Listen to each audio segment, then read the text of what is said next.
Are we ready? Thank you for turning the mic on.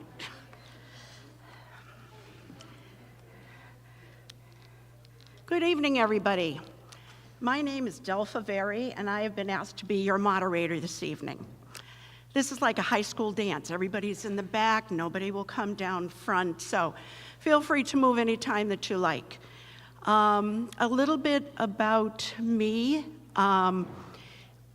I just love local politics. I think we all feel that we have a voice at the local level. When you get to the state level and federal level, you may not feel that you have a voice. So thank you for your turnout tonight. And this will be a respectful evening. We tell our children and grandchildren to be respectful, and I imagine that we as adults can be too. Thank you very much. I am a former first selectman of the town of Woodstock, and I just retired from the position of Economic and Community Development Director for Putnam. So I am honored to be here tonight in my hometown. So the first thing on business is we are here tonight for both the Planning and Zoning Commission and the Board of Finance. I would like to thank Thompson Together, especially Beth Goldsmith, for putting this all together. We are pretty lucky to have such a group with us. Thank you. The candidates are all seated at the front table. This is for the Board of Finance. I have asked them all if they would like to be referred to as Mr. or Ms. or by their first name. They have all chosen to go by their first name, which makes it very easy for me. Thank you. So the format of the evening is going to be a 2-minute opening statement from each candidate, a 2-minute response from each candidate on each question. Time will dictate how many questions we have this evening. We've been running about 3 to 4 questions. Depends on how long-winded you are. We have a 1-minute follow-up if you request, and a 1.5 closing statement for each candidate. We would also like to thank our technician, Bryce Pratt. Thank you very much for giving up your time. We love our tech people. If you have not submitted your questions this evening, feel free to submit them any time during the evening to this table down here. Erica Groh, John B. Lanke, or Aaron McGarry will take your questions this evening. So let's get started. We will have each candidate take a let's see, how much time do we have for you guys? A 2-minute opening statement, and you will notice our 3 timers in the front, Mr. Goldsmith and Claudia Allen, and please look at them once in a while. They will be holding up cards for you, and after that, the cards are held up, you will hear a nondescript bleep, and that means you're done. And thank you for being courteous and to glance over to them. Thank you. So, it's your night to shine. So Jennifer, if you would like to start, go ahead, 2 minutes. Well, thank you very much, Ms. Very, for sharing your time and talent with us this evening. Good evening, everyone. My name is Jennifer Boblitz, and I'm running on the Democratic ticket to serve on the Board of Finance. I would like to begin by first saying thank you to the members of Thompson Together for organizing this candidate night. I would also like to thank everyone in attendance for joining us. I believe civic engagement is paramount, and this evening is a great example of how we can all come together as a community to exercise our right to political participation. As a lifelong resident of Thompson, parent of 2 amazing children, homeowner and taxpayer, I believe the town of Thompson deserves to be represented by dedicated public servants who are thorough in their approach to understanding how town systems function while keeping the best interests of all residents in mind. As a Board of Finance member, it would be my job to operate as a good steward of taxpayer money, ensuring that our tax dollars are being spent responsibly on crucial infrastructure and services, including economic development, our roads and walkways, public buildings and facilities, fire and EMS services in the Thompson Public School System. Board of Finance members must decide what the taxpayers can afford and prioritize where money is allocated based on the needs of the community and greatest potential return on investment. This process is especially important for our most substantial investment, the school. In my approach to the school budget, I bring a depth of understanding rooted in both personal and professional experience. In addition to my current role as the executive director of a small nonprofit, I am a licensed teacher, a licensed school counselor, and an adjunct professor in the school counseling master's program. I know what an effective school system looks like and how to balance a budget while maximizing resources. I will draw upon this knowledge to work with school leaders to ensure that current resources are maximized, waste is minimized, and new line items are reflective of key needs. I believe teamwork is essential, which is why I'm proud to be here this evening, along with my teammate Nathaniel Lenke, running on the Democratic ticket with Beaujolais and Bolte. We're the team that will continue to work together for our beautiful town of Thompson. Thank you, Jennifer. Nicola? Good evening. My name is Nikki Krzyzanowski. I moved to Thompson where my husband grew up and his family has lived for nearly 50 years. Now this is my adoptive hometown where I have chosen to raise our family of 3 children, 2 in Mary R. Fisher and 1 in Thompson Middle School. My 2 oldest are young Marines and I assist in their community service initiatives. Being raised by 2 immigrants, I have learned to work hard for what I want and invest not only in myself, but my community. Respect, transparency, and working together are the 3 important pillars that I have learned throughout my career and community service initiatives. Dedication to collaboration and consideration to the ideas and visions of all has been the success of the groups that I have worked with.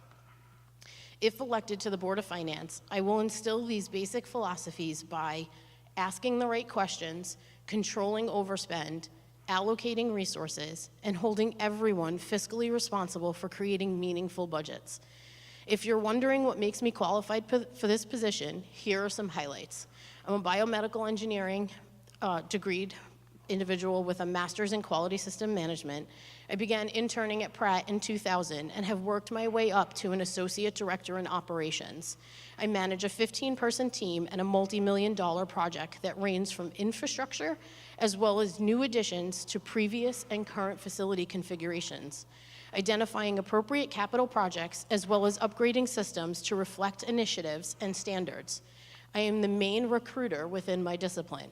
Locally, I'm currently the treasurer for Thompson's Cub Scout Pack 66, whose open house is this Thursday, if anyone's interested, assist the Thompson VFW Auxiliary with 2 of their biggest fundraisers, and work with Superjet Burnett nonprofit on supporting New England Girl Scouts in supporting aviation and STEM. With all these activities, you can see a common theme. We don't always have to agree. However, we need to align to the wants and the needs of this community and their values and incorporate them in our budget. As we know, our town places this fiscal responsibility in the hands of 6 people on the Board of Finance. If elected, I want to extend your voice to that board. James, you're up.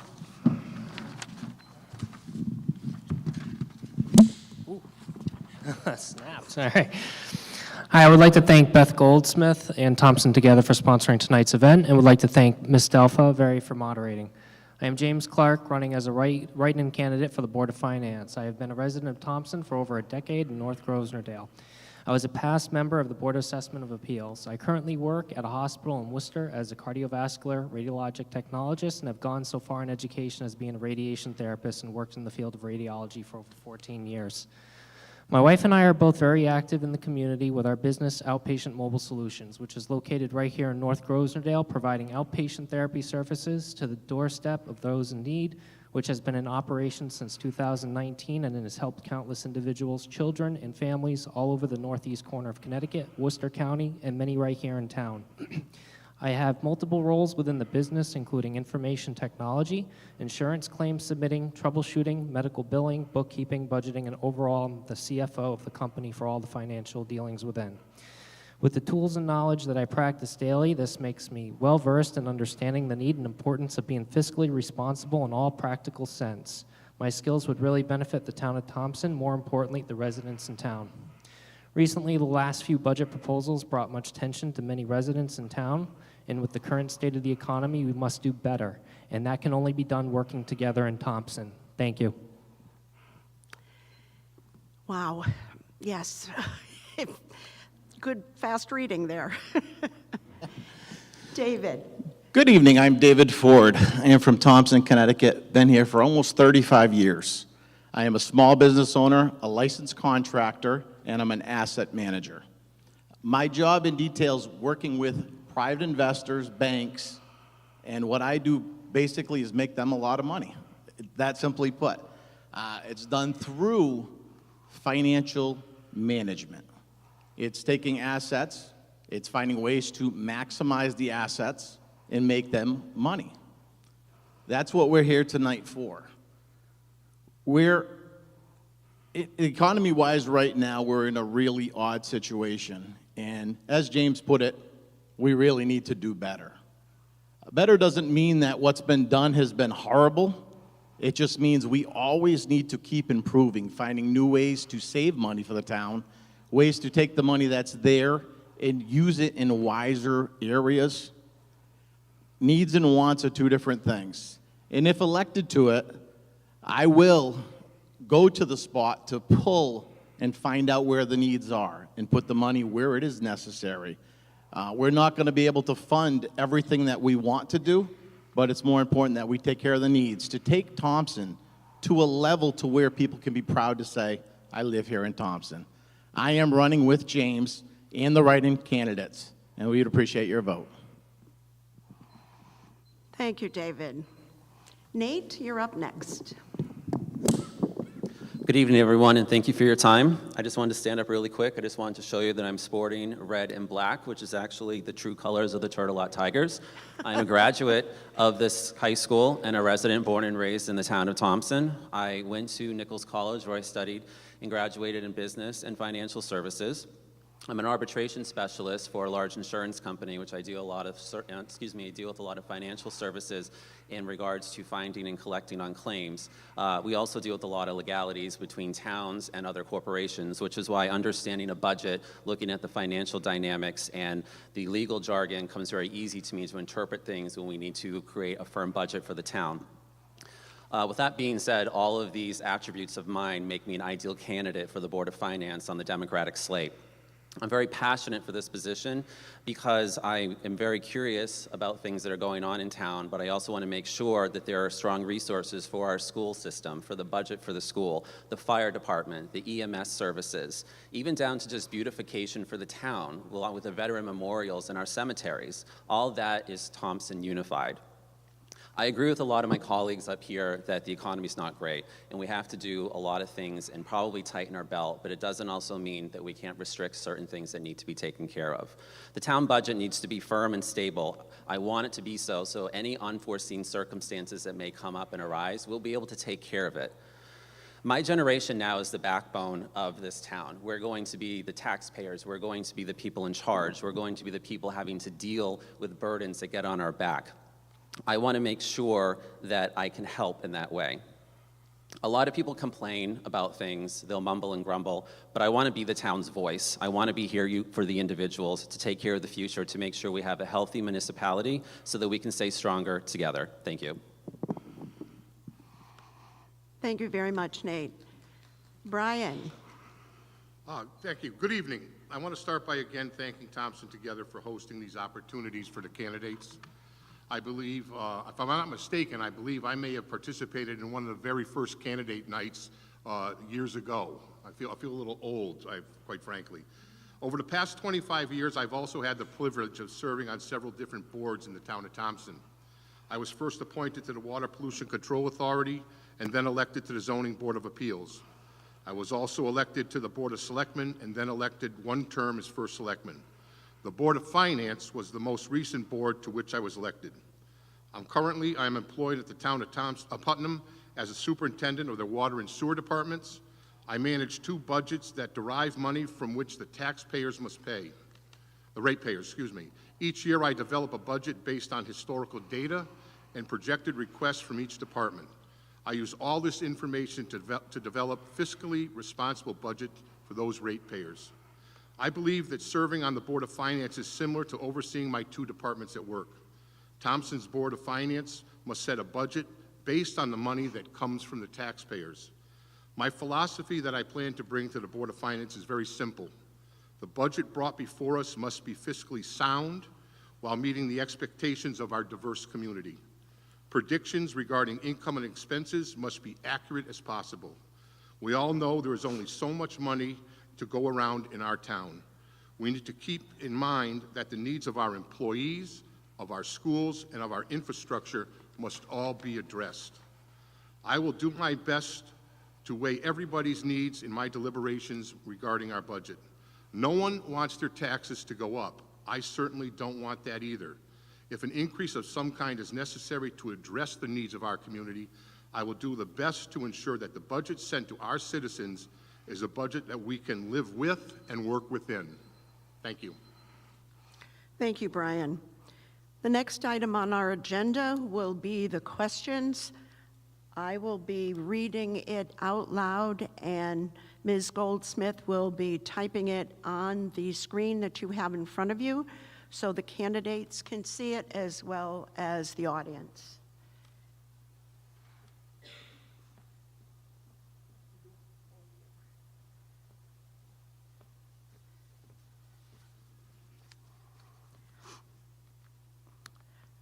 The first question, and Nicola will be answering this first question. How do you feel about the proposed fire district? The question is, how do you feel about the proposed fire district? And as a reminder, 2 minutes for everyone.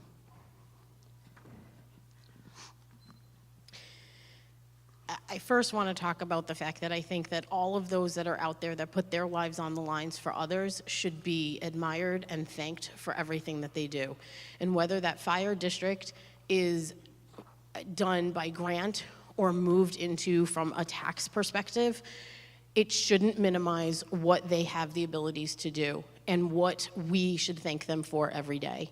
But what I think is that they need to be funded and held accountable for the funding that they have. We need to be able to rely on the equipment that's being utilized, and we need to know that they're sufficiently trained in order to be able to do that. I also think that it really needs to be something that is looked at from a commission perspective and investigated thoroughly before any decisions are made. I don't believe that we should just take what one or two individuals say. I think we need to pull a bunch of the right people together to make the decision, and then ensure that whichever way the funds are allocated, that they're allocated correctly, and that they are then held accountable to all of what they receive in funding.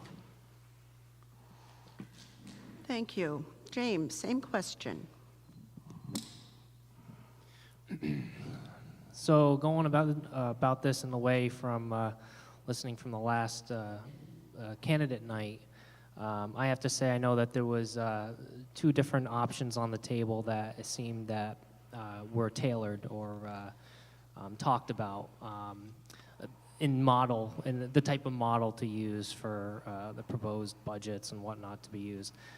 However, on the committee standpoint, I think I'm going to have to share a little bit that what Nicole kind of indicated is that we have to be able to look at line items for the fire departments, any emergency services, and be able to allocate funds that are necessary and need for the services to provide for the town.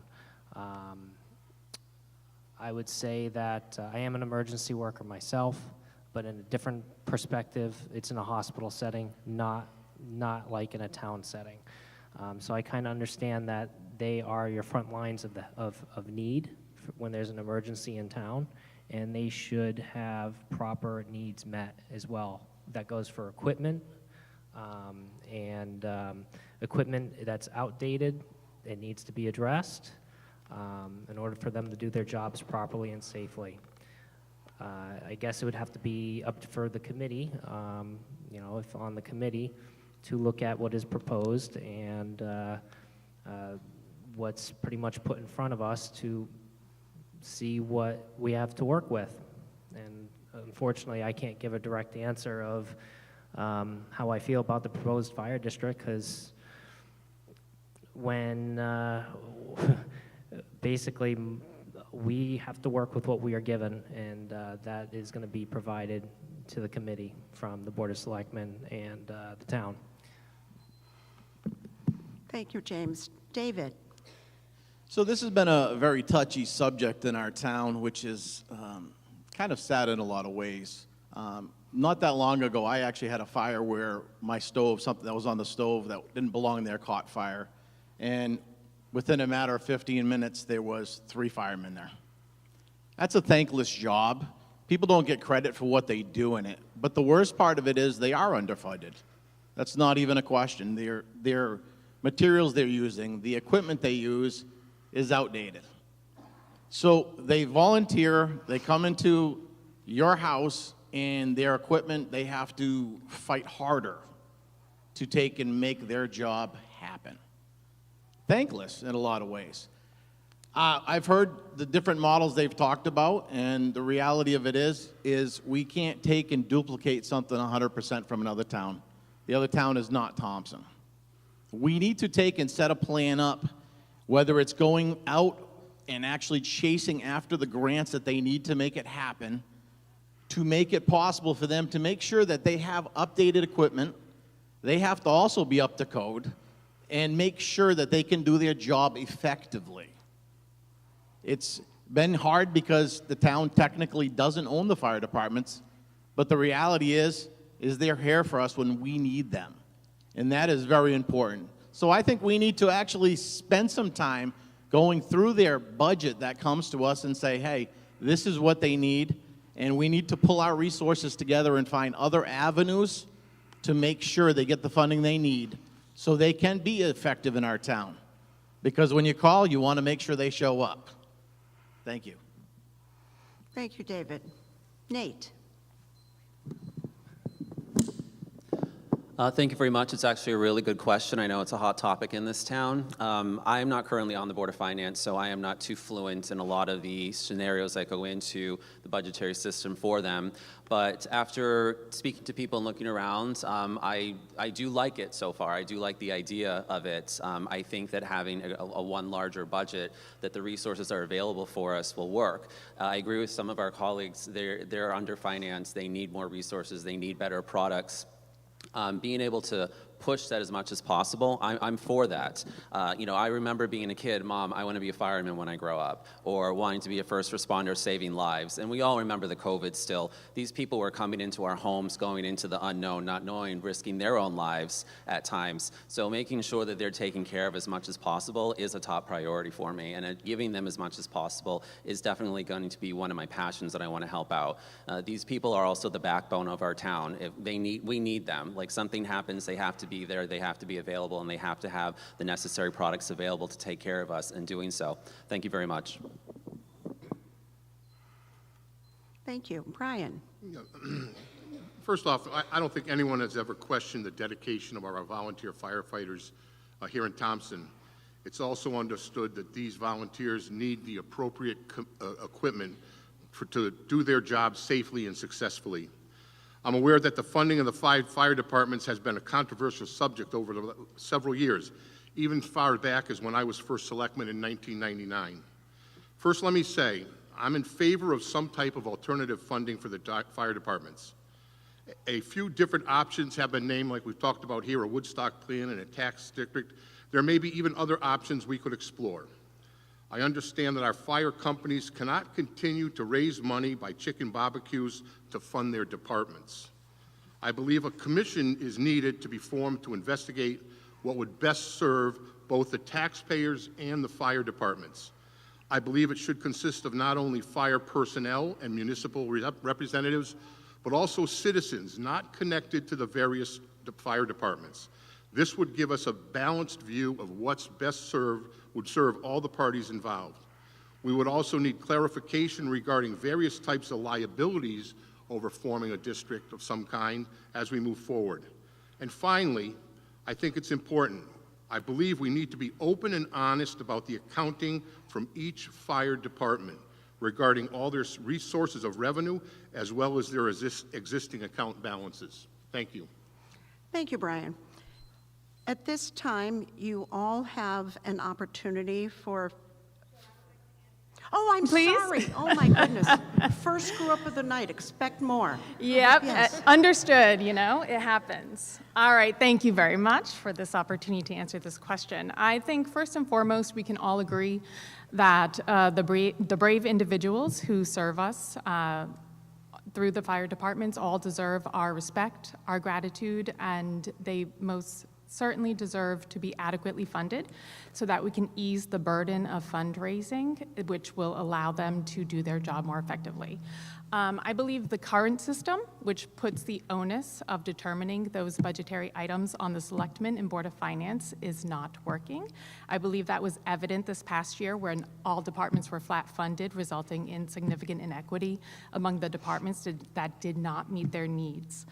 I believe that creating a special services tax district that could include fire departments and potentially EMS and any other potential future services, such as police, would offer a few opportunities. First and foremost, I think it would encourage our departments to work collectively and collaboratively to assess their current resources, look for opportunities for enhancement, and to really be honest with themselves and the public about what those needs are and where we need to prioritize those needs.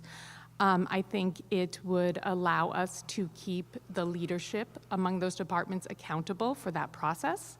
I believe it would make the budgetary process more transparent, and putting that in the hands of the residents of Thompson is important so that we can decide where we want to spend our tax dollars, and show our brave volunteers that we support them.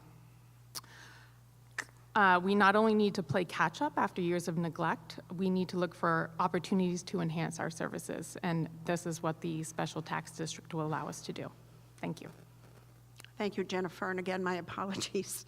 Okay, you all have an opportunity for a 1-minute rebuttal or clarification or additional information, should you choose. If you choose, please raise your hand. James. Yeah, so I would just like to add, like I said, I'm also an emergency worker, and I kind of understand when you are in a live or die situation and you're trying to take care of that scenario, having the proper equipment being necessary. I have to say that I'm lucky for my position being in the hospital that it's usually there. Unfortunately, in the town, it's a little different. We do have a funding issue in all of our districts for fire departments, and they do need to be addressed. And I think whatever we come up with as a town to decide what we are going to do to make changes, I think ultimately it's going to be the Board of Finance to help address those issues financially. Thank you. Anyone else? If not, we'll go to our second question. And James, you will be first responder for this question. Would you attend Board of Selectmen and Board of Education budget presentations and workshops to be more informed on what their true needs are? Please explain why. Again, would you attend Board of Selectmen and Board of Ed budget presentations and workshops to be more informed on what their true needs are? Please explain why. All right, I think it would be important to be involved. So I think to be involved, to at least see what's going on, and I don't see why that would be a bad thing to do. I think it would be very informative, and it would help your ability to see what possible future plans are for the town. Thank you. Thank you, David. All right, so this is kind of a little tricky one here. I am a business owner, so I do spend a lot of time out, and I am on call 24 hours a day. So, no, I could promise you I would attend every one of them, but I can guarantee you this. I do sit down on the computer, and I do go through the meetings for the majority of the minutes in this whole town. It's very important to stay informed of what's going on. If you're not informed, you can't make an educated decision. So, yes, I will pay attention as best as I can. I will attend when I can, and at any point, having the input of it is very important, and I will put 100% to it. So absolutely, if I can, I will be there. Thank you.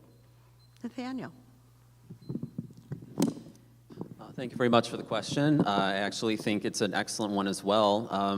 The answer is yes, absolutely. Would I be attending the Board of Selectmen and the Board of Education meetings to see what's going on?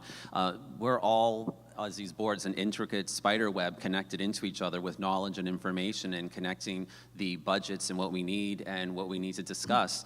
As I mentioned, I'm a graduate of this school system, so I know what it's like growing up with the trials and tribulations of seeing resources and assets and things that are available and not available. So being out of the loop, so to speak, going to the Board of Education meetings and seeing parents that are actively campaigning for certain things, seeing parents that are bringing up issues that I may not notice, but I need to notice. And as I mentioned, wanting to be a voice for this town, come to me and tell me and ask me. And if I don't know that information, I'm more than happy to get back to you over it. But being there, seeing what people are actually discussing and what they want is very important. As some of the other candidates have said, would you be able to go to every single one? Probably not. We all have lives. We have things that are going on. But there is things as the internet to look at the meetings and understand and research what people are saying. And if I need to connect with someone, I can connect with someone. So I can't guarantee I'd be at every meeting, but would I do the best of my ability to be there to make a presence and make the Board of Finance known? Absolutely. Thank you very much.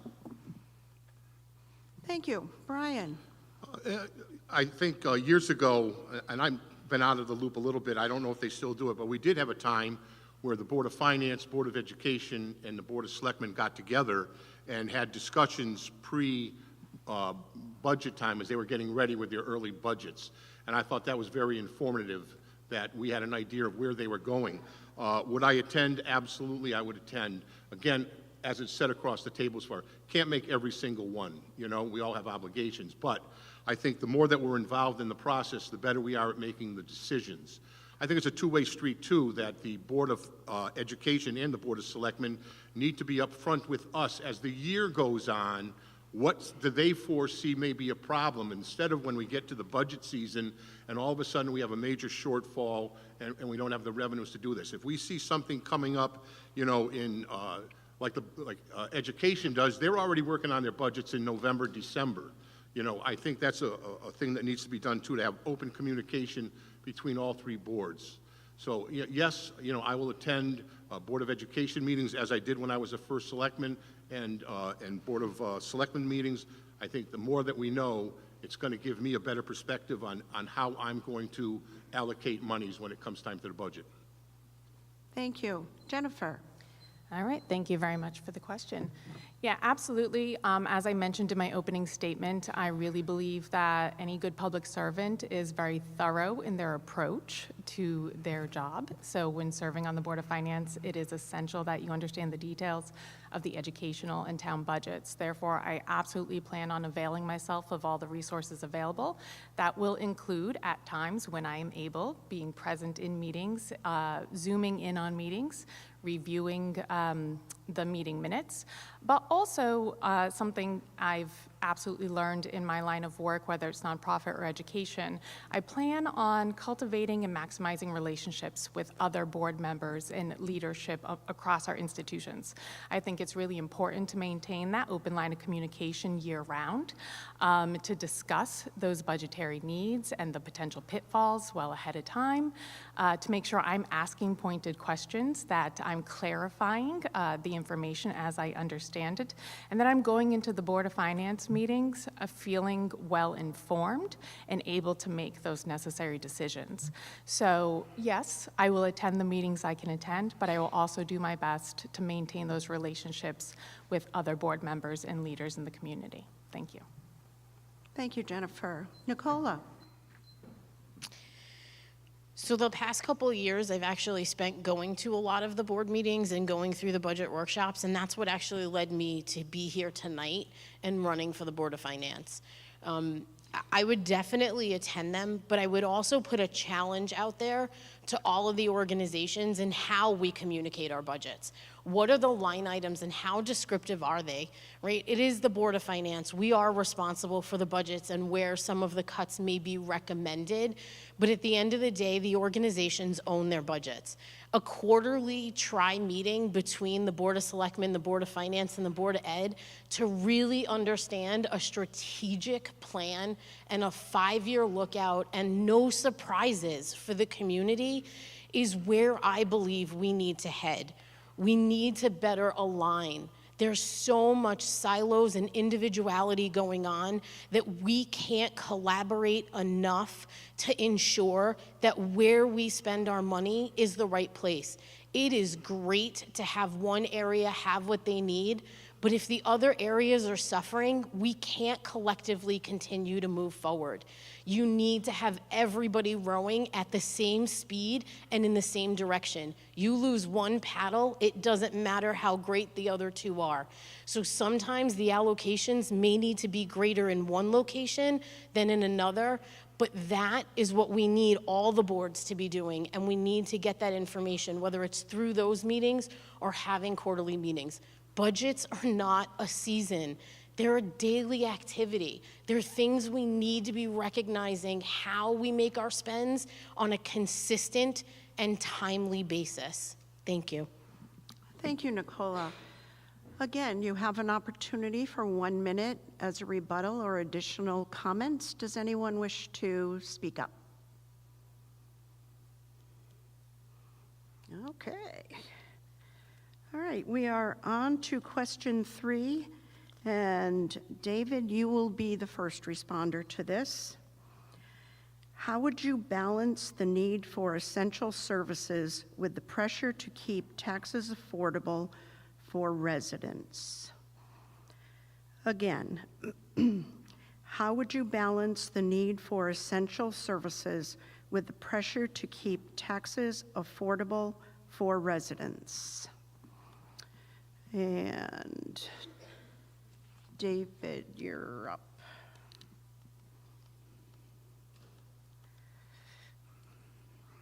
So this is kind of an open-end question here because there's not always a way to keep things affordable. Where we're living today, unfortunately, with the cost of everything, it is very hard to keep anything affordable. Look at your grocery bills.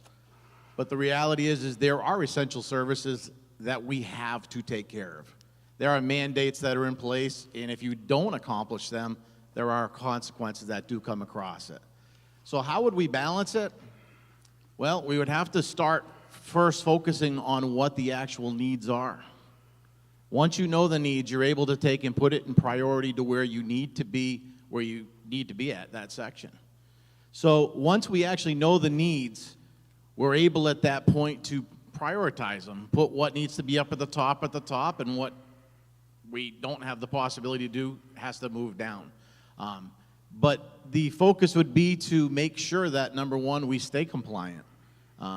As a town in Connecticut, if we're not compliant, we start losing our ability to be credited for certain things. So it's going to be important that we put that in an order and keep that in an order where the priorities are at the top and we keep those things funded.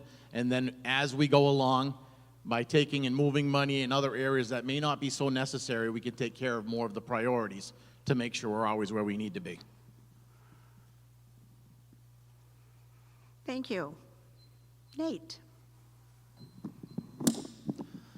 So this is another excellent question. Again, not being currently on the Board of Finance, there are certain things that I do not have exposure to. But with that being said, that's the reason why I'm sitting here, because I want to be exposed more to it. I want to see what's going on. I want to see the understand of what's happening in this town and the trials and tribulations and the pressures, as I mentioned, that are happening and are amounting with the rising costs and expenses out there. As other people up here will say, and I agree, things out there aren't cheap anymore. Inflation is terrible. It's very hard sometimes for people to be on a budget. But I do agree that there are certain scenarios and allocations in this town that do need to get focused on. We have to have the resources, we have to spend the money on them in order to keep going. Whether it might be with the fire department or the school system, there's a lot of important things. So yes, moving things around from one part of the financial sector in town to another may need to happen. Sometimes tightening the belt on the town may need to happen. Sometimes saying no needs to happen, but that's part of being a strong leader, is actually thoroughly reviewing things, looking at things, understanding things, giving people an answer, and then making a decision off of it. Thank you very much. Thank you. Brian? Yes. It's tough to say to balance the need for essential services, you know, with the pressure of taxes. We've got pressure of taxes every year in the town of Thompson, but we also have essential needs that we have to do. The school system, special education costs, they have essential needs. I look at our employees throughout the community as essential needs.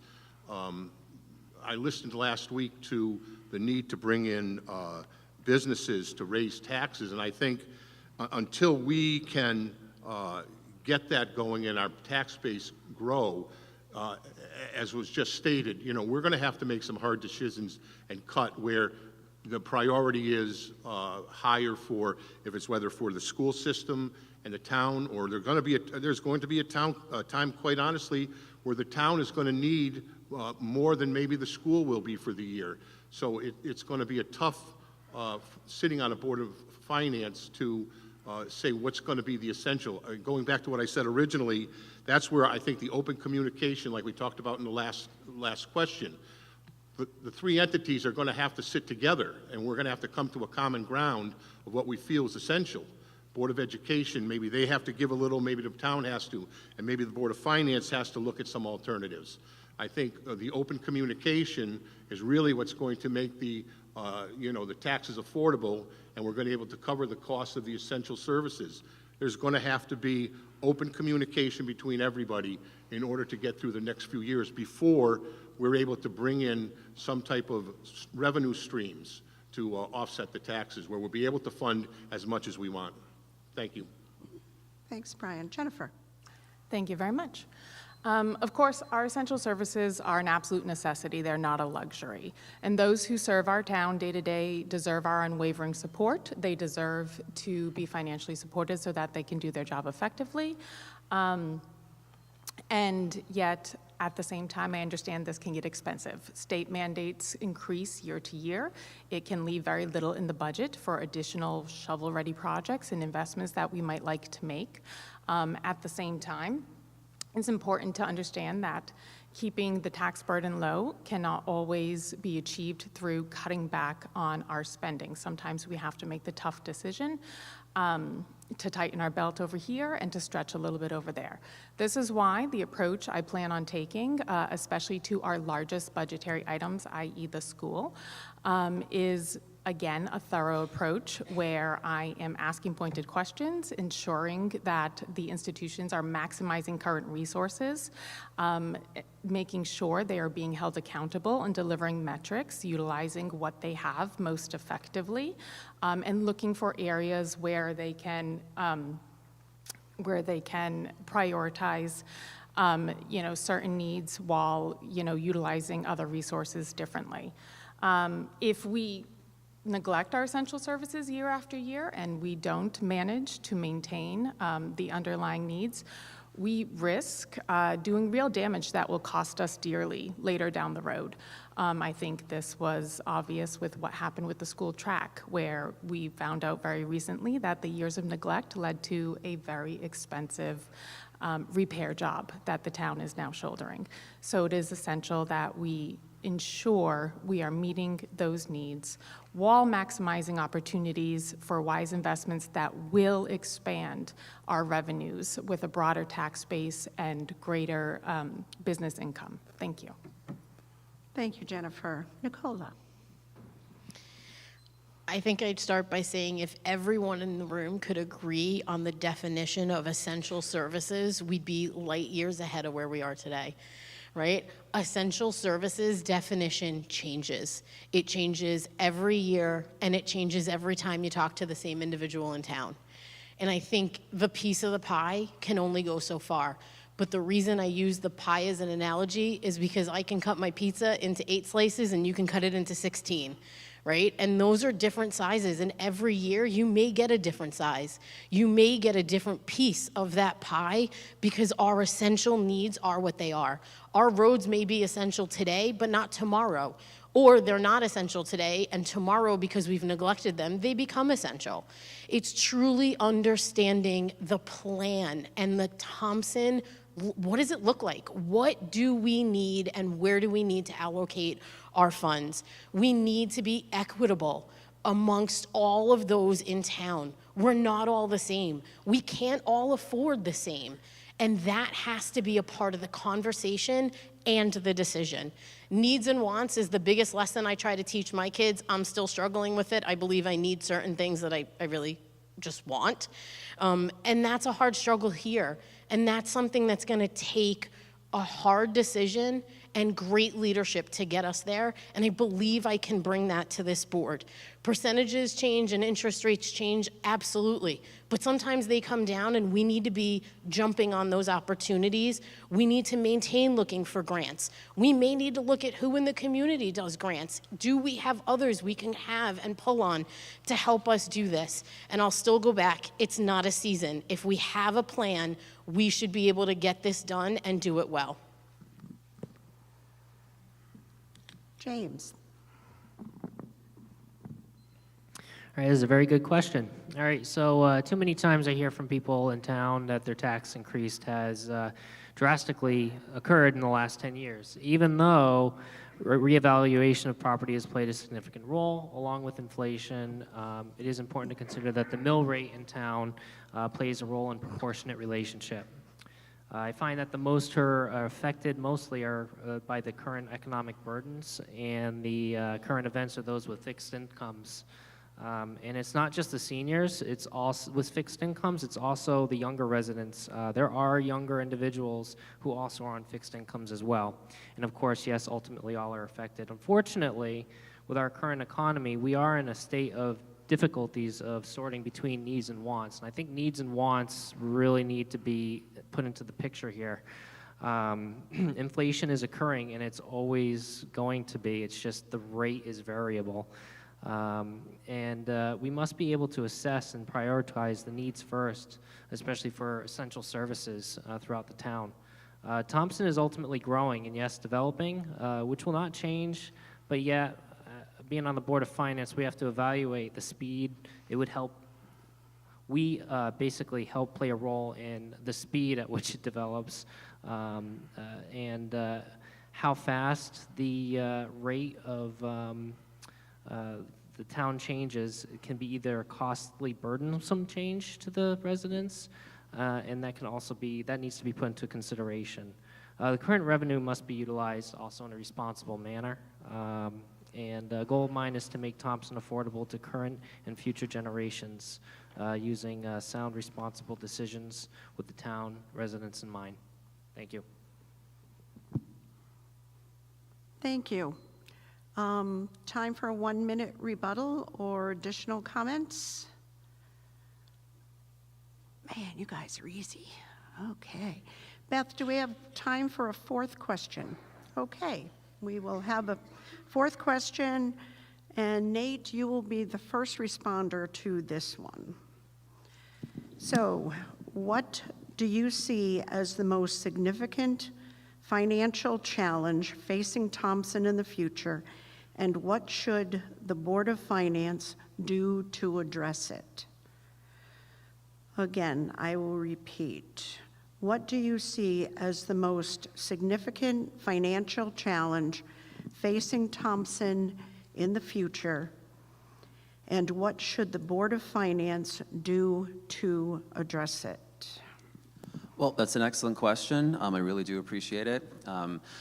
As wanting to be on the member of Board of Finance, we do have the ability and the drive to want to hold other departments and other areas of this town accountable for their expenses. So making sure that we are thoroughly researching and going through anything that's being presented to us that could be a negative needs to get looked at. Need to make sure everything is balanced and everything is being allocated properly to the correct departments and or individuals.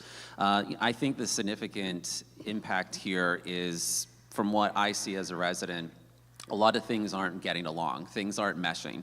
People are too busy fighting and arguing about insignificant things that they're not worrying about the greater good for this town, which is also basically our future generation. So whether your opinion is about the school system or the fire department, or even the smaller departments below that, there is still an intricate spider web that we have to continue to get along and fund each other and be unified and keep the, keep the community prosperous, which in tune will help our economy here and help everyone lead to the greater good. Thank you. Thank you, Brian. Okay. For me, I'm going to go an opposite way because I think the thing that's going to be the most challenging for us is economic development. Without economic development, we are going to spin our wheels just like we've done for the past several years. We talk about essential services, we talk about needs for the fire departments, the schools, the board, the town infrastructure, and without bringing in some sort of tax base, we are going to put the burden on the taxpayers that just can't afford it. We need to start investing in some sort of commercial properties, industrial. We need to bring in utilities. I know last week, the people that were running for Board of Selectmen hit on this topic, and I truly believe that this is one of the most important things that we have in front of us going forward, that if we're not going to bring in new life, new community with people coming into our school systems, we're going to be stagnant for several years. I think we have to invest in, like I said, bringing utilities in, so when we have sit down, when the people that are the town planner and the Board of Selectmen sit down with someone that says, I want to bring my business into the community, we're able to say, we have A, B, C, and D to offer your business to come in. To get a business in, you got to have a great school system. You got to have a good infrastructure, but you also got to have a place to put those people. Until we invest in infrastructure in our community, we're not going to get it. And how does that should affect the Board of Finance? The Board of Finance needs to have the foresight that if we have to do something to invest in that, then we have to go out and do it. And that's going to move our town forward. When we make the commitment to invest, to bring in real business. Thank you. Thank you, Brian. Jennifer. Thank you very much. So similar to our last question, I really feel that the most salient challenge that we're facing really is the perpetual challenge of trying to balance increasing state mandates, especially those associated with our school systems and fire departments, with maintaining a reasonable, affordable tax rate, with investing in economic development, which we so sorely need in this town. I think as we've been operating through a lens of scarcity for so many years, it creates a lot of division in the town, and that hinders our ability to work collaboratively to come up with the innovative solutions that we need in order to balance our budgets and find the resources we need to make those economic development investments that are much sorely needed in this town. We absolutely need to make Thompson more attractive to families who will come in and broaden our tax base and help shoulder that burden. We absolutely need to make Thompson more attractive to businesses that align with our values and will adhere to the integrity of, being the jewel of the last Green Valley, so that we can again increase our business revenue to also help with the burdening to help shoulder the burden of taxes that everybody is feeling right now on their shoulders. So as a Board of Finance member, again, it's really going to be my job to sit down with each leader across institutions, make sure that the budget they're putting forward is responsible, but also that we are making those wise decisions and wise investments and, coming up with solutions that will allow for our tax base to grow. Thank you. Thank you. Nicola. I think for me, this question has a two-part answer. And the first one is, everybody talks about it's the monetary side, right? It's the infrastructure. I think about the track slightly different. I think when you build the infrastructure and you build things and businesses start looking around, they look for ways for their individuals to de-stress at lunch or at any other time, right? So that track's not just about our students, but it's also an asset to businesses, right? When they're looking for what can my employees do at the end of the day if they're really stressed, well, they have a track they can go to. If they don't have a place to go, do I really have something to look for in the community? So there's the infrastructure, bringing in all of that. But I think the most significant financial challenge is actually losing our legacy and our talent and our people that have built Thompson, not investing in our historic buildings, right? 65 Main right now doing a great job moving that forward. But that's the legacy of Thompson. We have been built, and what I loved and attracted me to actually come back here with my husband was the fact that everybody talks about how long they are. I think everybody's mentioned they're a lifelong resident. They went to high school right where we are. But if we outprice people that can't live here anymore, that have that history, how do we keep generations coming back? How do we get people to want to learn about Thompson and spend their money in Thompson? How long has Elby's been in town? Does anybody know the history of Elby's? Does anybody know what happened to that family, right? Those are stories we all know and that we've all heard because there's a legacy and a pride in Thompson that I haven't seen in other towns, and that's what drew me here. So yes, that financial challenge that faces us, it goes back to everything we've talked about, the essentials, the budget, the strategic plan. I'm not gonna reiterate it all, but I think for me, it's more the loss of the history and everything that Thompson's had to offer this state. Thank you. James? I think the most significant financial challenge would be continuing development with the utilizing of just the current revenue that we have currently. There needs to be an alternative plan put in place for alternative revenue, whether it be infrastructure being better so that we can have an outside source of revenue, whether it be commercial, small businesses, more small businesses coming into the town. But then it all goes down to, can our town, with the structure that we have, infrastructure that we have, maintain the ability for those, say, commercial industry or companies to come in and be able to safely do their, sorry, I'm having a bad train of thought here. Basically, we need our infrastructure to be available for companies to come in and provide their services to help provide revenue for the town. If the infrastructure is not here or good enough, the town will fall behind. So I think that's going to be the biggest challenge, basically keeping our infrastructure well as with economic burdens that have been hitting the country, and that's I think the difficulty that we're having right now because everybody's hurting, and that's really all I can put to that. David? So this is kind of an interesting question right here because what it's saying is what's the most significant financial challenge we have coming in? Finances. Let's face it, everybody right now is talking about money. Jobs aren't paying enough, everything costs more. What can the Board of Finance do about that?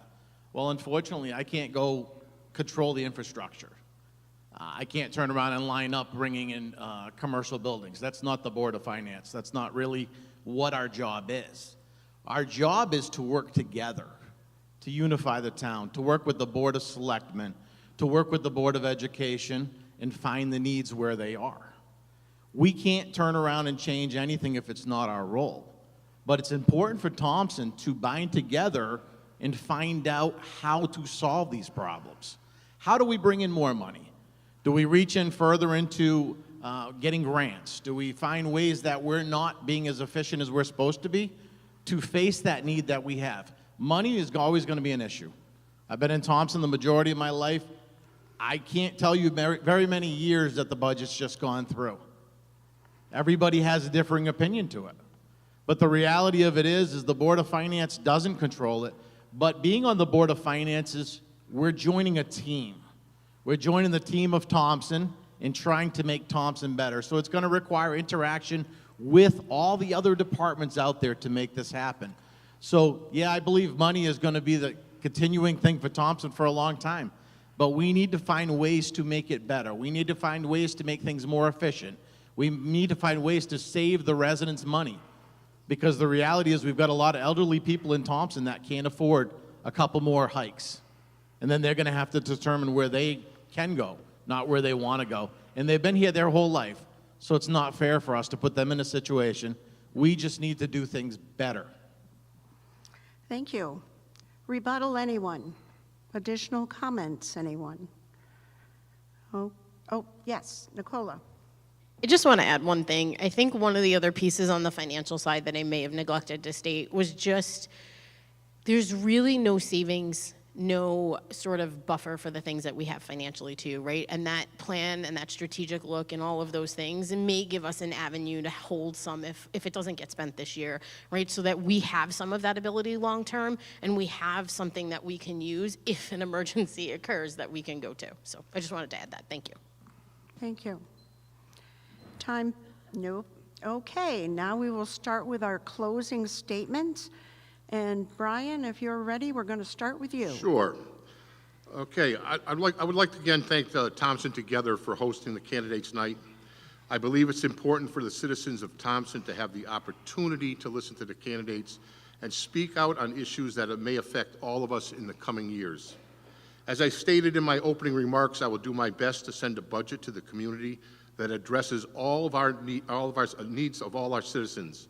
I will be a strong advocate for open communication throughout the year. Financial needs and concerns must be raised and discussed as they occur instead of waiting for the budget season, as I stated earlier. The school, our infrastructure, and our employees are all integral parts of our community.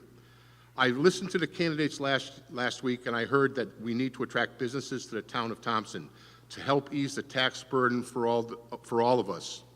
However, we won't see any growth until we fund our schools adequately and we take care of our roads and buildings. I believe that my previous experience on boards and commissions here in the town will allow me the perspective needed to make the difficult decisions, especially when it comes to putting together a fiscally sound budget to be sent to the taxpayers. On a personal side, remember, every vote counts. I've won an election by 9 votes, and I've lost an election by 16 votes. I'm asking for your support on November 7th. Please vote line 2 for the Republican-endorsed candidates that have always worked together for all the citizens of Thompson. Thank you. Thank you, Brian. Jennifer. Okay, so thank you again to everybody who's put this evening together and for everybody who's come. Each individual on this stage has a vision for the town of Thompson. As a member of the Democratic ticket, my vision is one in which we are able to grow and thrive while preserving the character, integrity, peace, and beauty of living in what should be the jewel of the last Green Valley. I believe this is possible if we make wise investments that revitalize existing commercial properties and address the decades of neglect that have plagued institutions like the school and fire departments. This will not only serve to make life in Thompson better for all of our current residents, but it will also attract new families and businesses to help shoulder the tax burden while providing relief to those who need it. We can only achieve these outcomes if we work together, making the budgetary processes fully transparent, holding our town and organization leaders to account, and allowing the voices of all our valued citizens to be heard. I'm running for office not as a politician, but as a public servant. I plan to do the hard work to ensure I understand the requests put before me to the greatest extent possible while asking important questions to encourage innovative thinking that will help our town grow while maintaining affordability.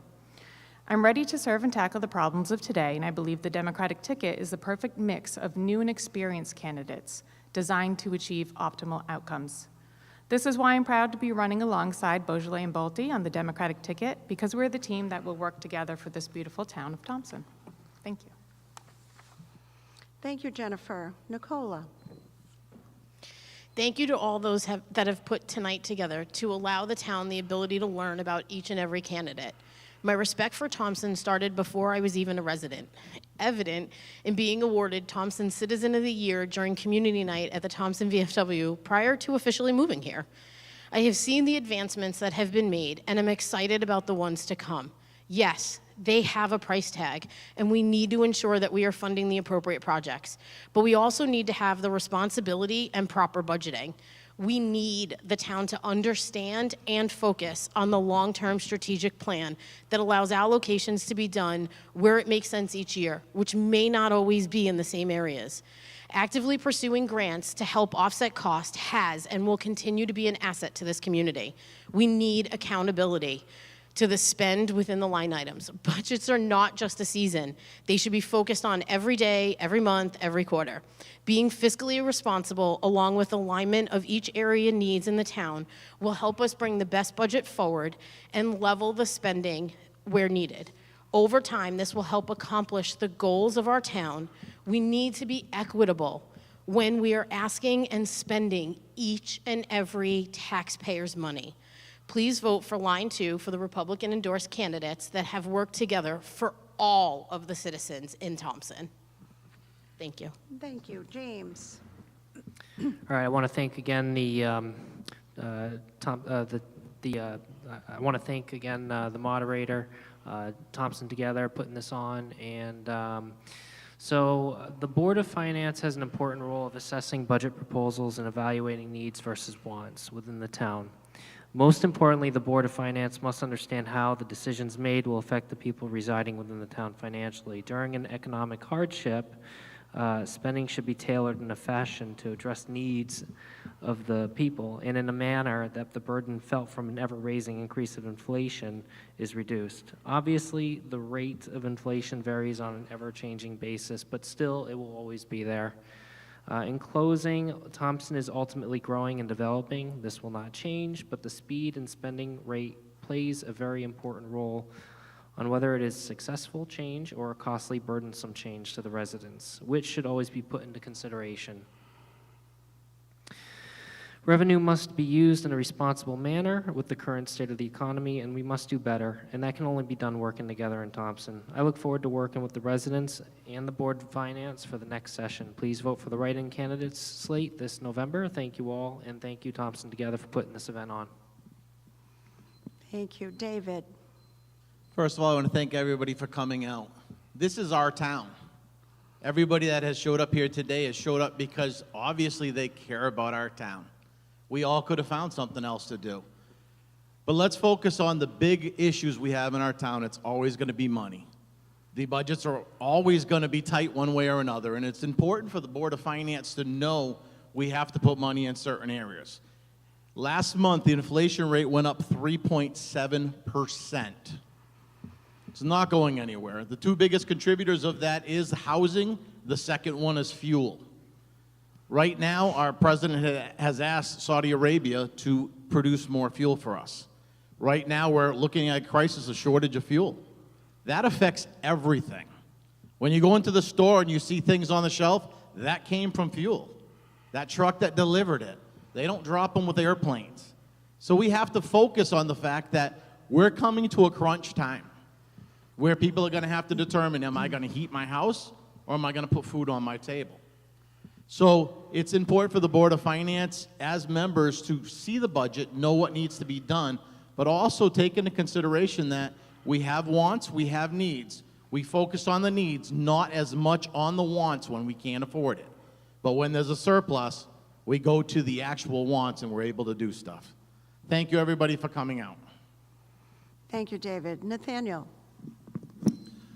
Well, I'd like to thank everyone for coming out here. I appreciate their time and meeting me. On top of all the things that I mentioned earlier about myself and my qualifications, I have drive and I have passion, or I wouldn't be here right now. And part of that is I'm also an innovator. I want to find innovation for this town to help promote revenue, to help monitor the spending, and also to look at things such as bringing in businesses and creating a better infrastructure for our town. I'm here because of an inspirational movie that I saw, and it's called Legally Blonde. And the part of it is she addresses Congress, and she addresses Congress of comparing her experience to a terrible haircut. She compared it as the stylist went in and messed it up. But the problem is she doesn't blame the stylist. She blamed herself for not speaking up, for not having a voice. She didn't get involved. So the reason why I'm here is because if no one wants to speak up, or if I can speak up for other people, that's why I'm here.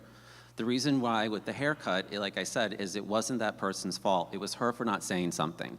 And I'm tired of seeing things happen that people complain about or they groan about, but they don't actually step up to the plate. And that's what I want to do for the town of Thompson. I'm here to be a proud running member of the Democratic team with both Celine Bolte and my fellow candidate, Jennifer. We're here to make Thompson stronger, unified, and make it a better place for all of us and the next generation. Thank you very much. Thank you. Yes.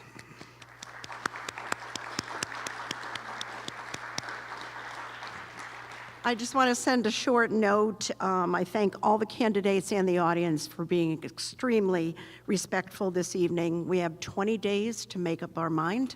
November 7th is only a short 20 days away.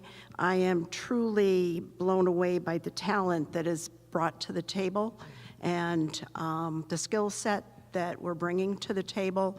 And I thank you all for volunteering your time, your commitment, your passion. I've heard a common theme this evening, and that seems to be working together. When I ran for the Board of Selectmen and the Board of Education and First Selectmen, my campaign slogan was, plays well with others. So I've just kind of heard that same thing tonight. And most of all, our community deserves it. So thank you very much. We have a 10-minute break before the Planning and Zoning Commission candidates come on. There are refreshments in the hallway. Please help yourself, and again, thank you.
Can we all be seated, please? And we'll get the show on the road.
Good evening, everybody. Let me introduce myself. I am Delpha Very. I'm going to be your moderator tonight.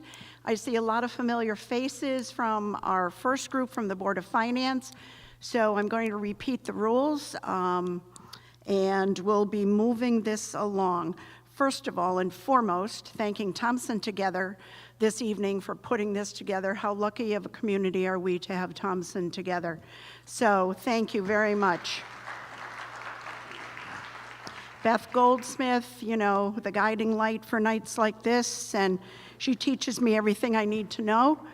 And we have the timers, Mr. Russell this evening, and Claudia Allen. Thank you very much for taking your time out for this evening.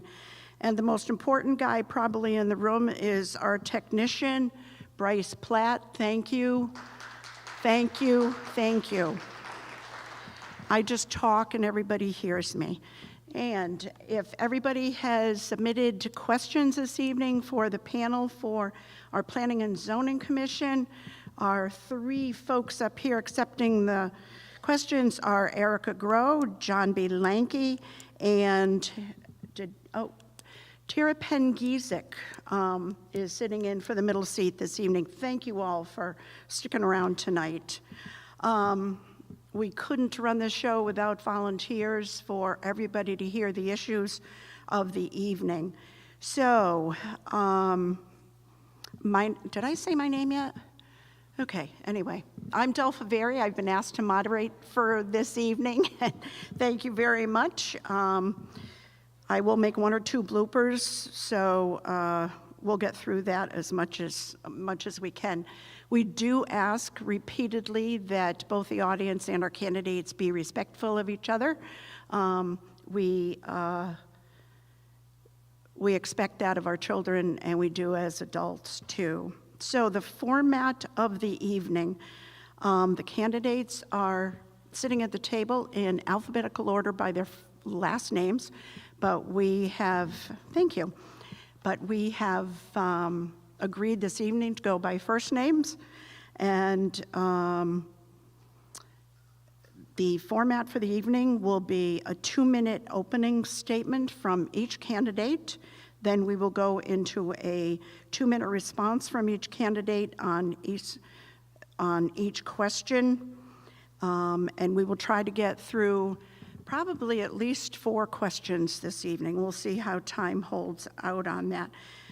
Time will dictate that, and Again, I ask that you look periodically at our timers in the front row. Try not to ignore them as much as you would like to ignore them.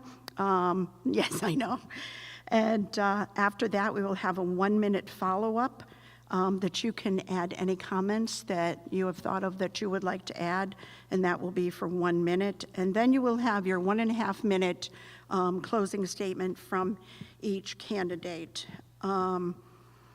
So we will start off by introducing the candidates, and Ryan, you will be up first. Thank you. Thanks. Wow. Hello, good evening. My name is Ryan Canoyer, and I am running for Planning and Zoning as the Republican candidate. I'm very proud that I grew up in this town, many generations. My family has a very long history here. In fact, my great-grandfather used to own some of the properties going up to the school. We've been around here for a long time, and I've seen a lot of the changes in the town firsthand.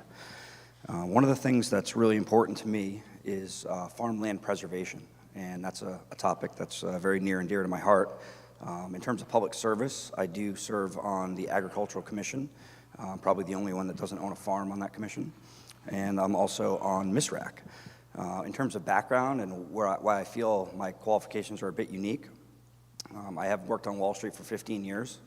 I've run sales and trading desks. I've started one that was successfully sold. I have quite a background in finance. I've done equity derivatives, and about 7 years ago I reinvented myself and worked in the renewable fuels and feedstock space, and with some of the people who led that industry. And that's one of the reasons why I think that I'm probably the most qualified person up here, is because of that background. We're managing railcar fleets and working with biofuels and commodity trading and things that are very complicated in terms of credits and really understanding processes, working with chemical engineers and having commercial responsibilities for 5 different biofuels facilities all in the United States. So that's something that kind of drives me, and I tend to work very hard, and I'm very proud of this town and to be from this town. So one of the things that I really wanted to drive home today is a couple of the key topics and things just so you kind of know where I stand. In addition to farmland preservation, I'm a big fan of PA 490, and I think that it's a very, very important program for the town. So, and also the school and the mill are very, very important to me, and those are things that I really believe in. Thank you. Thank you, Ryan. Mike, you're up next.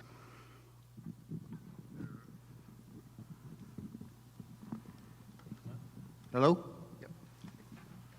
Hi, my name is Mike Krogel, and I'm a member of the Planning and Zoning Commission now. And I would just like to state that I would like to continue to serve on the Planning and Zoning Board.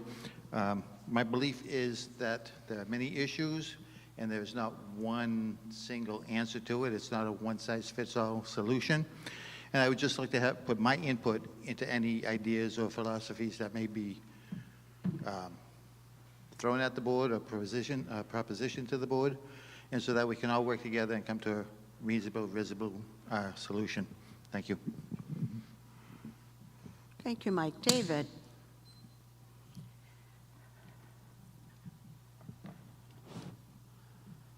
Good evening.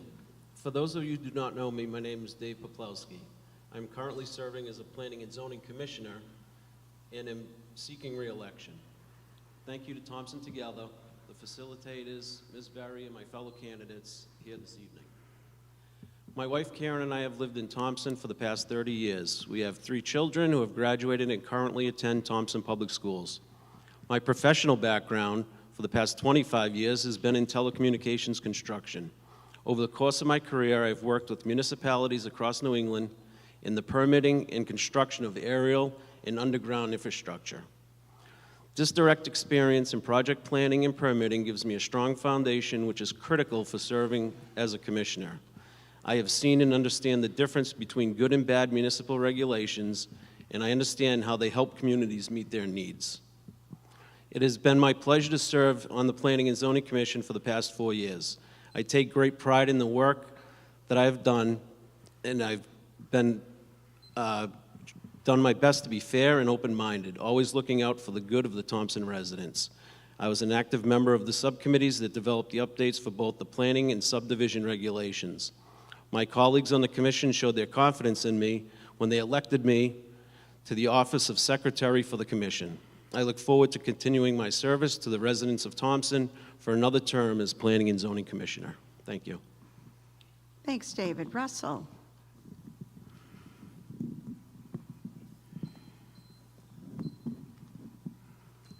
I want to thank Thompson Together for hosting this event.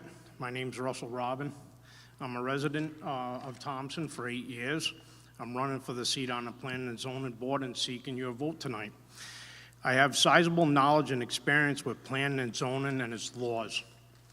I currently work in the construction atmosphere. I build roads. I build housing developments, whether it's single-family homes or housing communities or over 55 communities. I deal with conservation. I deal with all the municipalities and all the utility companies.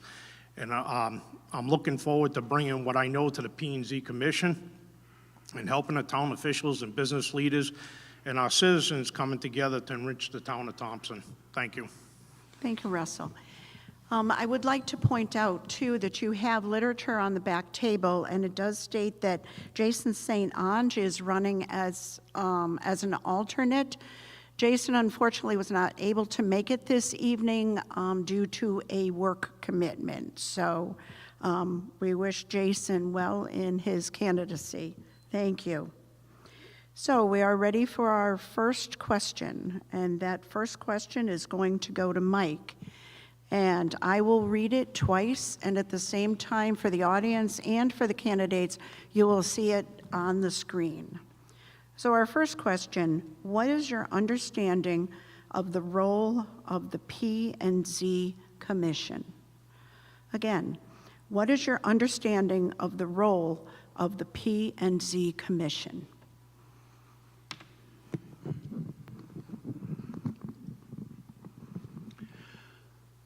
I believe the Planning and Zoning Commission is there to help people navigate their land use, to litigate, not litigate, but to mitigate any issues that may arise between landowners and property owners.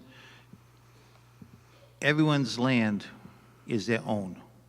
I believe the people have a right to use their land as they like to, as long as it does not interfere with other person's personal enjoyment. P&Z can do many things. Planning, zoning, it's all integral to the use and the growth of Thompson. We need to do it. We need to think for the future. And with everyone working together, we can get that done. Thank you, Mike. David? Thank you for that question. I feel the role of the P&Z Commission is to promote both public health, safety, and welfare of the community. In our roles, we review applications for conformity with regulations, and that there would be no special requirements placed on any of the applications. We work with the Agricultural Commission. We work through PA 490. We've worked with the selectmen on purchase of land. So, not only is it the residents, there's also boards that we interact with, and the collaboration between the boards is very important. And the P&Z Commission, current commission, has made a lot of progress in moving the town forward. Thank you. Thanks, David. Russell? The planning and zoning is to help commercial businesses come to town, also residential living, that we need to be able to learn where the roads go, how the businesses need to be able to interact with the communities, where we can bring in the tax roll of the businesses. We have no exits or on-ramps to actually bring in commercial business to the town of Thompson. We need to facilitate that, with residential being away from the commercial areas. I've seen too many times where residential is right on the side of commercial buildings. We need to help the community to interact with one another. That's all I got. Okay, thank you, Russell. Ryan? So I think primarily that it should be to protect landowners' rights, and I'm very adamant about that. I think that your land is something that you should have the right to have your own freedoms on and be able to to kind of do as you will within reason, and I'm very strong for that. Preservation of open space and farmland, as I mentioned earlier, for PA 490 is a real issue that I strongly believe in. And I do think that it's very important, and it was a great piece of work that the existing committee did. I know I'm more familiar with Dave, honestly, on this commission. I think he actually did a good job from what I've seen. I've been to a lot of P&Z meetings, listened to a lot on Zoom. My stance is a little different, though. I think that the role should be more focused on increasing tax revenues and bringing actual infrastructure projects here. So my experience in the rail is very significant and probably a lot different than most people's, having managed actual rail car fleets and worked in biofuel. So there's a lot of actionable things that can be done right now. So instead of saying that somebody can just do it, having real solutions, I think, is really the most important thing to lead with. And, it's a little bit different than what people think is the traditional role of that. I think that, we should be embracing this more and working together. So I'm happy to work with Democrats, Republicans. I don't choose my alliances or my friends based on that. You probably could see by some of the people I talked to in the room. That's just not how I've ever navigated it, and that's not the way we grew up. When I went to school here, nobody cared if you were a Democrat or Republican. It just wasn't a thing, and unfortunately now it's a little bit more like that. It's also to increase business in town, so I'm a big believer in small business. I own a couple myself. Some of them are in rapid growth mode, but I'm very much an infrastructure guy. I'm not big on public housing, government-led, but I do really strongly believe in the mill, and I think that that's the pride of this town. And I think that any opposition to developing the mill should be kind of met with better opposition, I guess, to say it bluntly. And also the school. I really think that the school needs help, and the revenues that could be generated from some of these things should be used towards the school and funding the school further. Thank you. Thank you, Ryan.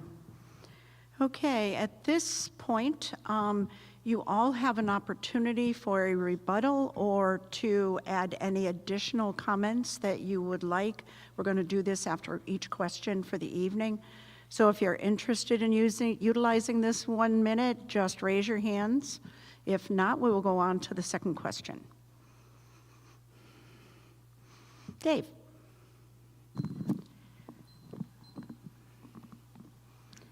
Thank you. I'd just like to expand a little bit more on, the role as I see it.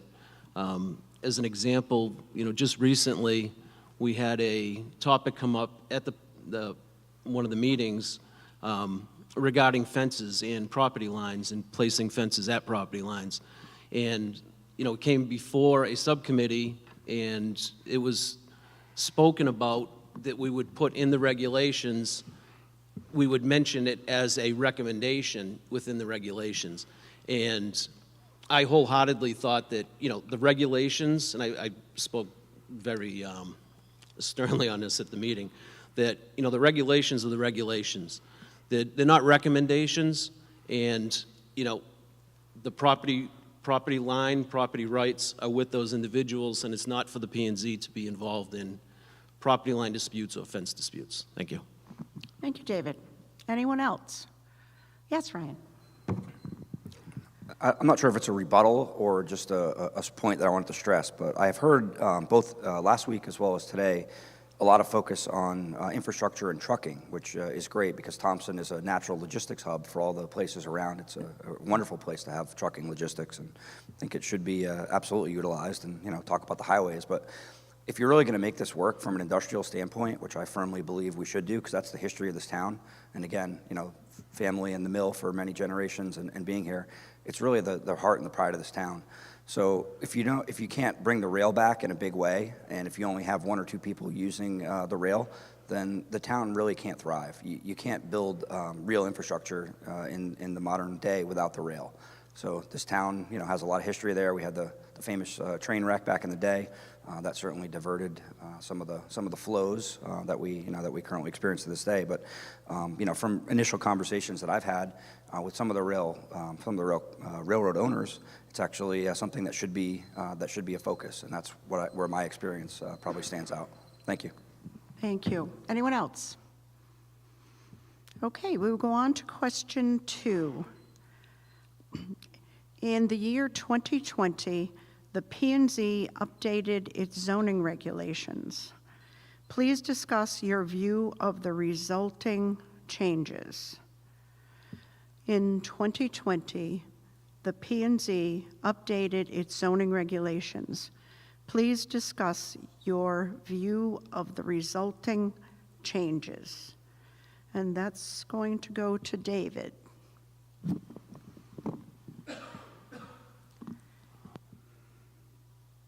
I think you're okay. Keep hitting it. Yeah. There we go. Thank you. Great question.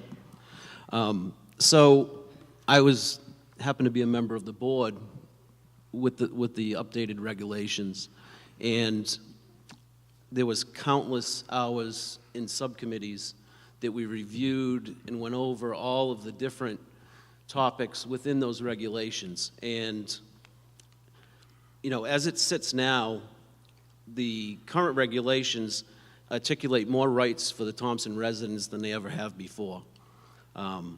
As a commission, we recognized that it was a big change, and we, as a commission, committed to yearly reviews of those regulations, soliciting residents' input, looking for feedback. We went out, social media, looked to residents to see how we could even broadcast it more, to get input from the residents. And it's through that dedication with the commission, and I committed myself. I brought it up in several meetings, looking for input and making sure that was front and center during commissioner comments, that the residents understood that we were committed to hearing them, and if something wasn't right, looking back at it. Thank you. Thanks. Russell? I'm going to have to pass on this because I'm not fully aware of the updates that were done back in 2020. Okay, thank you. Ryan? Yeah, sure. I was not on the commission then, but one of the things that I am familiar with was the PA 490 stuff that went back in 1979, I believe, when it was originally written. So I thought that was something that was great for the town and great for some of the landowners there. In terms of the regs, I think that we need more younger people from my generation to really be up to speed on the regs and to really understand and dig deep, because eventually, there's some of the other folks that are serving, and I think most of the people on the committee are great. Folks like Randy in the room over here have a lot of respect for. I guess I just think that the regulations are something that I would aim to follow. I'm very quick and very easily able to learn new things and to fit into parameters because of my experience with working with things like EPA and complicated regs around credits and biofuels. So for me, I think it would be something that would be a very natural fit to be able to do this and hopefully bring some ideas in. So I may not answer the question as directly as I'd like to, but I was not on the P&Z committee during that time. Thank you. Thank you. Mike? I cannot reiterate more than what David has already said. The changes to the 2020 regulations have given the populace many more rights than what they had before. We have streamlined the process to get applications in and done. We have opened it up to let more people know that they can approach us. I think it's just a much better regulations all the way around, and it just made life easier for the people of Thompson. Thank you. Now you all have a minute to add more comments or rebuttal. Anyone interested in taking that time? Go ahead, Dave. I'm like the Just rebuttal. go way up like this, way up like this. I want to agree with Mike. I mean, the process from time to time, I don't know how many residents actually look at the, zoom in or look back at the minutes, but just last month we had a developer who came in to get our input for a proposal that they had. So, as Mike mentioned, we've opened it up. We have developed a sense of respect for the business owners coming in, and they're happy to talk to us. And I did not mention that even the livestock benefited from these new regulations. Thank you. Thank you. Anyone else? Okay, question number 3. What is your stance on sustainable development and environmental conservation within our community? What is your stance on sustainable development and environmental conservation within your community? And as soon as this is typed up, Russell, you're in the hot seat. To have development in communities, we need to look at the impact on the environment and the area around and other residents to make sure that the development would be viable. Without looking at the environmental impact would not be the greatest idea to have a development done unless there's certain situations where they can add things to help the environment, like retention ponds to help with the wells, the aquifers and stuff, sewage, if we have sewage in the area or water in the area for town water, or even gas. Without this, we can't have an environmental conservation on anything because of the runoff of every of the development of areas will kill vegetation and stuff. If we don't take care of the environment, it's gonna not be the greatest thing for us. Thank you. Ryan. This is a great question because it basically is in my DNA. This is what I do for a living. I left a very high-paying job in New York to go into the sustainable biofuels world. So I would say that this is something that's near and dear to my heart. I think that's kind of where the world is heading, and to link it back to financing and actually doing real projects that generate real tax revenues and solve the problems that we all face is the key issue here. And that goes across the board to funding the schools, funding everything that people need. I don't like to see the town struggling, so I take a lot of personal responsibility, and I think that every project that I do would be sustainably driven. And I have a lot of experience in banking. I actually have bankers. I recently rang the bell at the NYSE with a group of my bankers. And what we're doing is we're developing commodity financing through things like sustainable linked notes and things to actually get projects done very quickly. So, for all different areas of both equity and debt, providing solutions from start to finish, I think is something that is very much what I'm all about, and and things that I can actually execute upon. So sustainability to me means more biofuels and things that aren't necessarily wind and solar, but things that are more drop-in fuels like renewable diesel, blending biodiesel here into the heating oil business, things that actually would make a difference in the town. Thinking about things like doing title transfers in town to generate more tax revenues, having things based here, having an LLC with a commodity commodity company to be able to execute on these plans backed by by significant financing, very significant financing. And these are things that I do for a living, so I think it's just a natural fit for me to be able to execute on them and bring these things to the committee, and hopefully to be able to also learn from the people that are older and more experienced on the committee who have done well. And again, I've seen Dave, and think highly of him, Mr. Blackmere, and some of the other folks on the committee I hope to learn from, and I'm a pretty quick study, so I think that I'll pick it up, and I think I'll be the right fit for this role. So please vote for me. Thanks. Thank you. Mike. I am all for sustainable development as long as we do not harm the environment at the same time.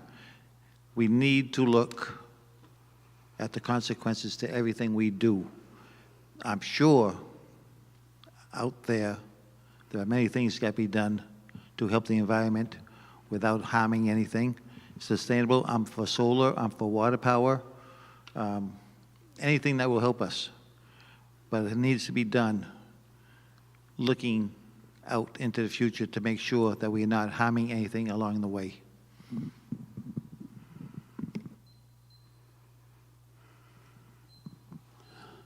Another great question. I'm all for sustainable development. Some of the conversations we've had in planning and zoning is, around homes placement, where the exposure is the greatest exposure to the sun. We recently just talked about St. Joe's and the conversion of that to housing, and the state mandated, I believe it was 2 electric vehicle charging stations as part of the mandate. So I'm for it, and the state is also, mandates us and is behind us as well. And it's funny, I hadn't really thought about this, but the environmental conservation, as I look back at the regulations that we spent so much time on, one of the areas we really didn't have to touch too much on was the environmental conservation. The existing regulations had such a good plan of conservation for subdivisions that we really didn't have to tweak it too much. So it's a testament to, the planning and zoning commissions of years past and Mr. Blackmere and the other members who have, been on it for some time. So, thank you. Okay, does anyone have additional comments or rebuttal? Yes, Ryan. Yeah, sure. I think that we, on this topic, I think we need to discuss something that's really important. There's anaerobic digesters.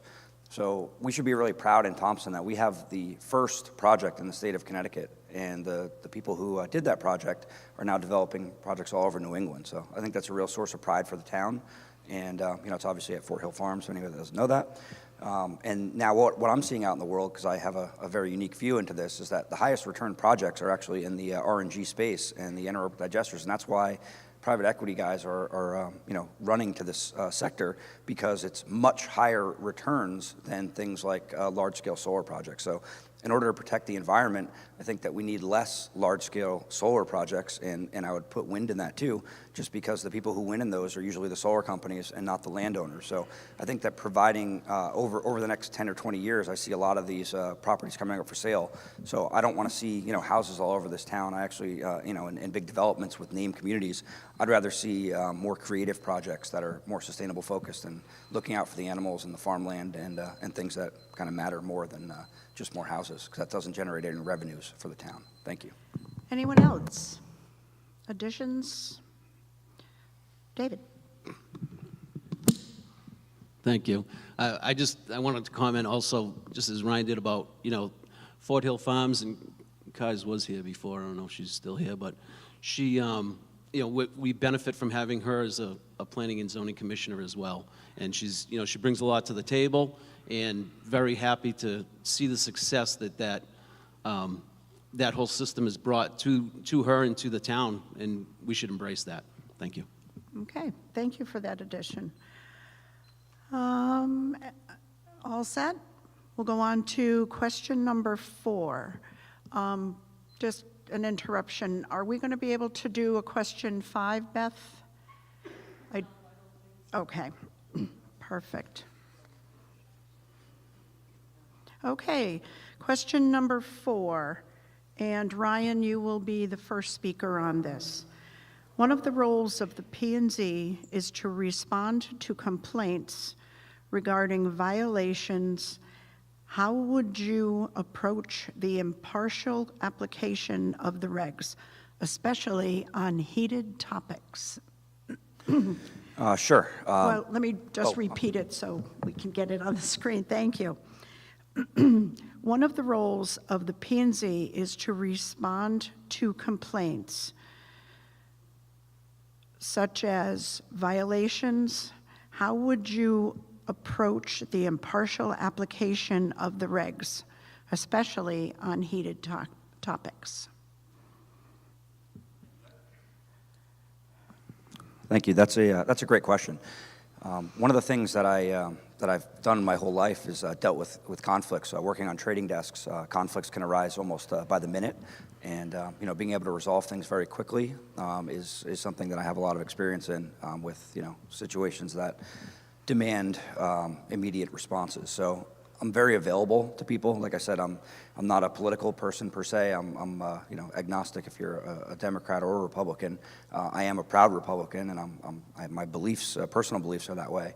But I'm very open to listen to new ideas. And something that I had learned in my other life on trading desks is that if you don't know the other side and you don't understand others' views, then you don't really have a great thesis. So I think that understanding where people are coming from and trying to work with people is something that I'm very good at, and something that I would always keep an open door for. I do, like I said, I work about 80 hours a week, including weekends most times with one of my businesses, and I always seem to find time for people that need me and make myself available. So time management, I think, is important, and being able to listen, because sometimes people just want to be heard. Sometimes people just want that voice, and working with conflicts and working with others on the committee, I think, is also really important, and getting information from people who are experienced, and not being afraid to ask questions and just sit down with people and see where they're coming from. I think that goes a long way to resolving any conflict. So, like I said, I've been to battles on desks for most of my life. So, conflict resolution is something I consider myself pretty good at. Thank you. Thank you. Mike? In response to violations, the zoning regulations are quite specific, but the board itself is willing to listen to anyone and everyone that needs to be heard. If they feel they're being violated by something and have the right not to, are being denied the right to do something, the board will listen to their complaint and look at the particular incident and see what can and cannot be done to rectify the problem. The board is always there, and hopefully always will be. That is it, but you got to follow regulations. Thank you. David? Thank you for that question. So the first approach is we have the benefit of having Cindy Dunn, the P&Z there she is, P&Z officer. So she's our first advisor on situations. So she comes back to us and gives us either references or will let us know what the violations, what the complaints are. And like Mike said, we try to work with the complainant, the person who's being asked to change a behavior, or and try to find some common ground. The ultimate goal is to find that common ground, but we do have the regulations that do clearly state what's acceptable and what is not. So those at some point would have to be enforced if we could not find common ground between the two parties. Thank you. Thanks. Russell?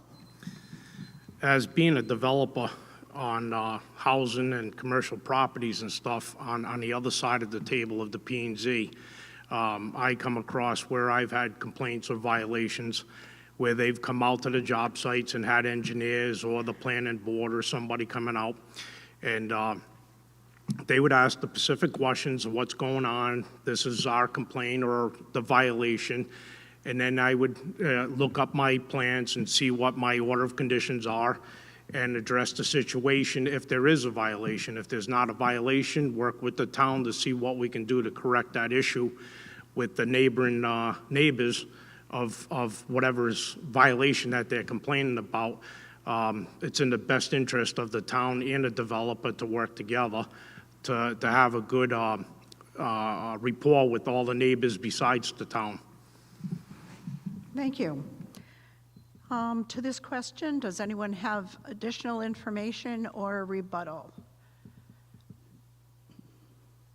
Okay.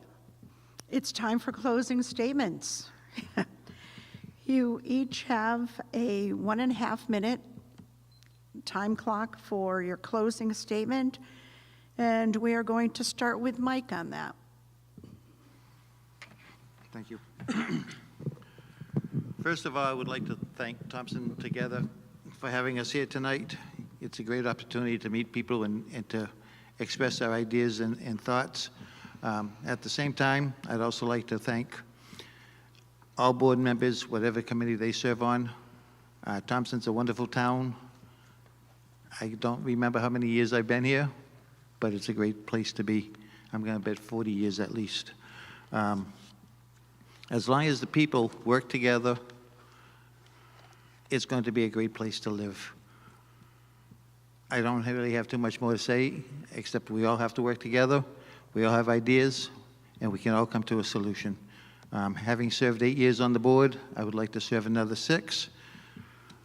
Again, I'm willing to listen to anyone and everyone that has ideas or thoughts, and together we can all work and get a solution. Thank you. Thank you, Mike. I just want to, thank Thompson Together, Ms. Very, the candidates up here. You guys all did a great job, and the citizens as well, the questions. In conclusion, I look forward to continue serving on the P&Z. Being part of progress and advancement for the town of Thompson is exciting, and I am committed to our town's future. And I'm part of the Bolte team, and appreciate your vote in the election. Thank you. Thank you, David. Russell. I want to thank everyone who's watching, everyone that's able to be here tonight. It's been a pleasure talking with everyone and looking forward to being a positive part of Thompson's growth if I'm elected. Pretty much short and sweet to the point tonight. Thank you. Thank you, Russell. Ryan. Yes, I think one of the things that I would conclude with is, there's a book that I'm very fond of called Towers of Brick, Wall of Stone, and it's got a lot of history in it of the town, and that's really important. I think it's really important to me and to a lot of people here, and the values that we all share, and we are a community, and we all have to try to work together. So hopefully, things that really are important to me are PA 490 and farmland preservation, and I'm going to be a candidate that's going to really push hard for those rights and to be able to protect things like this mill project that are going on. I do think it's a wonderful project, and I think that it's something that the town really deserves, and it really resonates with people in town that have family history like mine, who have been here for a long time and many generations worked there, and you've seen how hard those people used to work for the opportunities that we have today. And we have a chance right now to really do something in this town, and could go one way or another, and that includes the school as well. So if we don't step up and really have some more business and drive some revenues here, I don't know what the town's going to look like in 10 years, and that really scares me. But I'm going to stick around here for the rest of my life, and I'm willing to be a part of that solution. So I really want to be on this, and I really want to serve the town. And like I said, I'm on MISRAC and Ag Commission, and now I'm looking for the first elected position. So I would urge you to vote for me as one of the people for P&Z, because I'd like to be on this committee for a long time and learn from some of the really experienced people that are out there. So thank you very much. I think in closing, I would say there's about 32,400 acres in Thompson, and about 15,000 of them qualify for open space. So we have a beautiful town to preserve, and Thompson Hill as well is part of it. So we have a beautiful history, and we need to protect it. Thank you very much for your time. Thank you, Ryan. And thank you, all candidates, for your commitment to giving your best to this town, your passion, your love of this town, and making it the best community that it can possibly be. Just a quick reminder for everyone to vote on November 7th. It's only 20 days away. To all the folks in the audience who stuck it out, and to all those who may be listening, thank you very much for learning about your candidates, which gives you a better respect for the volunteerism in our communities, because we wouldn't have a community without volunteerism. So thank